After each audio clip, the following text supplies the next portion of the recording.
Hey everyone, welcome back to First Impressions. Now I am very excited to showcase for you guys John Coltrane's Both Directions at Once, the Lost album from 2018 on Impulse Records. Now full disclosure, this episode is sponsored by Impulse Records and they sent me this record free of charge, but my opinions are my own. Now if you guys realize, this is subtitled The Lost Album, and that is right. This thing has been lost for many years. In fact, since 1963. So the story goes, John Coltrane came into Van Gelder's studio in New Jersey and they just kind of jammed. They knocked out a bunch of tracks and then they went off to go do their residency at Birdland in New York, and the master tape just kind of sat on a shelf for many years. Then in 1967, after John Coltrane passed away, Van Gelder gave up those tapes to Impulse, and then Impulse moved to Los Angeles, and then they were in storage for many years. And since these master tapes didn't have a catalog number associated with them, to save on space and essentially money, they got rid of any master tapes that weren't actually released. So somehow through all that shuffle, the original master tapes were lost. But miraculously, a 1/4-inch mono copy survived. What happened was, part of John Coltrane coming to Impulse was that he was able to dictate certain things in his contract. One of them was that the music he recorded had to be released within a time frame. See, what happened was when John Coltrane hit his prime, a lot of the earlier labels he recorded for started bringing out songs that were 10 years old out of the vaults, and it was really confusing for his fans. And for him personally as an artist, he was way beyond what he did 10 years ago. And the other stipulation was that he would get a reference demo with every recording session so that he could go home and check it out. They called them audition tapes. As far as I understand it, they were recorded at the same time as the master tape. So it was basically a mono dump of whatever they were doing. So these weren't mixed. They were just, if anything, crudely mixed to make sure levels weren't peaking or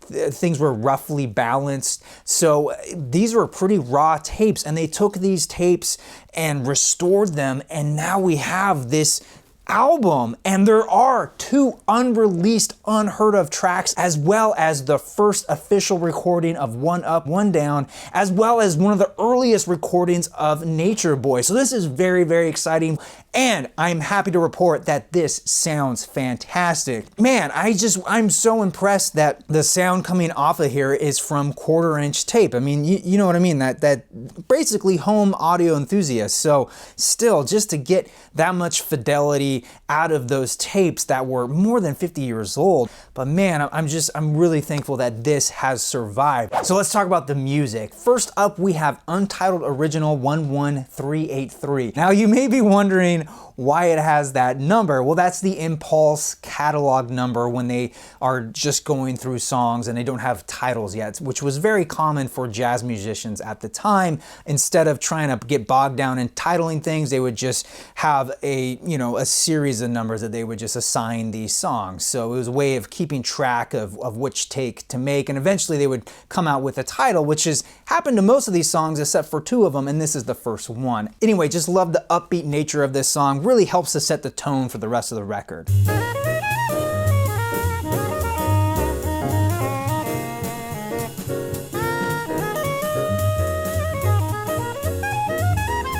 And I really enjoy Jimmy Garrison's bass solo towards the end of this song.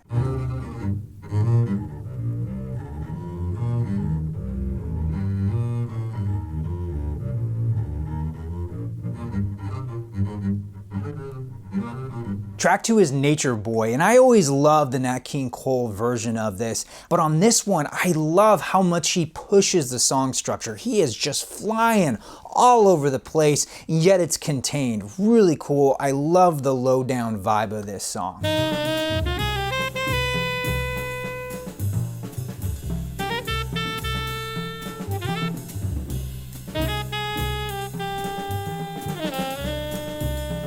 Up next, we have Untitled Original 11386, Take 1. Oh my goodness. This is another song that I'm so thankful it was saved because it's so good, especially the drums on here. Elvin Jones is giving them a Latin feel in places that just works so well. Overall, this song is a great swinging number. Check it out.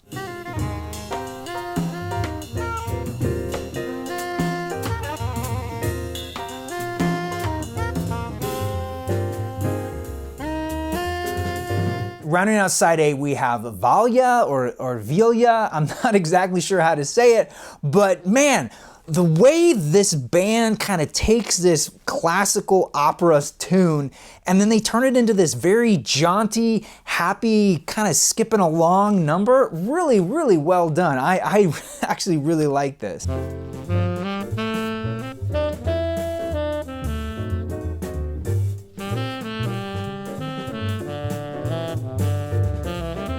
Opening up side B, we have Impressions, take 3, and oh my gosh, is this thing buttery smooth. I just adore this song. This just makes me want to go to a jazz club back in the day after hours as they're closing up and I'm just nursing my scotch with maybe a cigar or a cigarette. I don't even smoke, but it feels appropriate for this song. Check it out.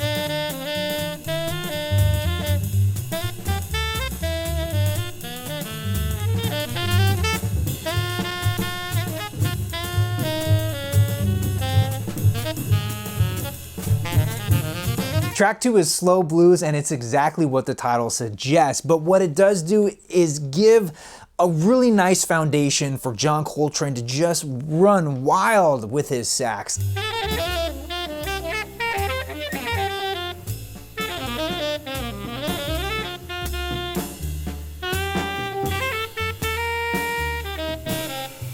What's interesting though is that as the song progresses, it goes for an upbeat turn with McCoy Tyner on the piano just grooving away. Really nice showcase for his work.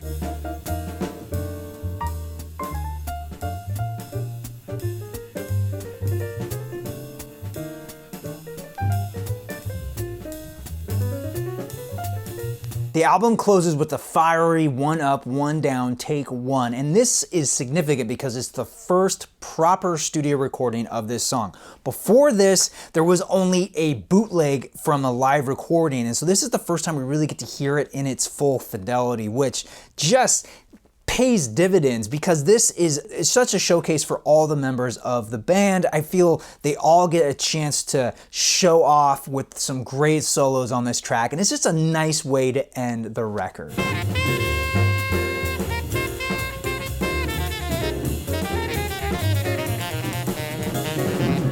However, there is still another LP to talk about. I'm not going to go through all those songs because those are basically different takes of the songs you already heard, and I'm going to save that treat for you guys when you check out the album itself. But let's talk about the packaging real quick. I feel that Impulse did a fantastic job with this release. It harkens back to some of their classic vinyl packaging, but also updating it with these modern cutouts. Just exquisite. I mean, look at this spine, really reminiscent of those early 60s and 50s Impulse label records.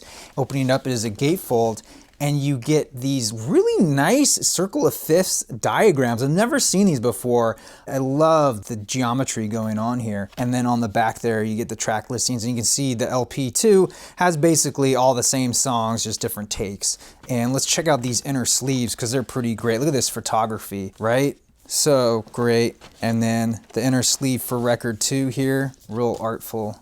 And just another beautiful picture, John Coltrane. Also included is this fold-out poster, which I really, really dig. Just a great shot. And then on the back here, you get all kinds of great information talking about what led to the recording of this album, how it was found. Let's take a look at the record itself real quick. I love how they recreated the vintage Impulse labels right there in side B of record 1. And these are kind of your standard weight black vinyl, not 180 gram, but they are dead quiet, really nice pressings. And here is the label for record 2, side A and side B. Well, everyone, this has been John Coltrane's Both Directions at Once, the Lost album, and oh my goodness, I can't recommend this album enough, especially if you're a longtime John Coltrane fan. This is such a treat. I mean, when else are you gonna get new music by the man?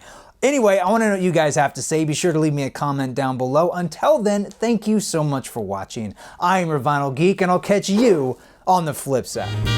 Hey guys, thanks again for checking out this First Impressions, and if you want to see more, I put a playlist right there, as well as a video that YouTube will choose for me. So have fun and click away.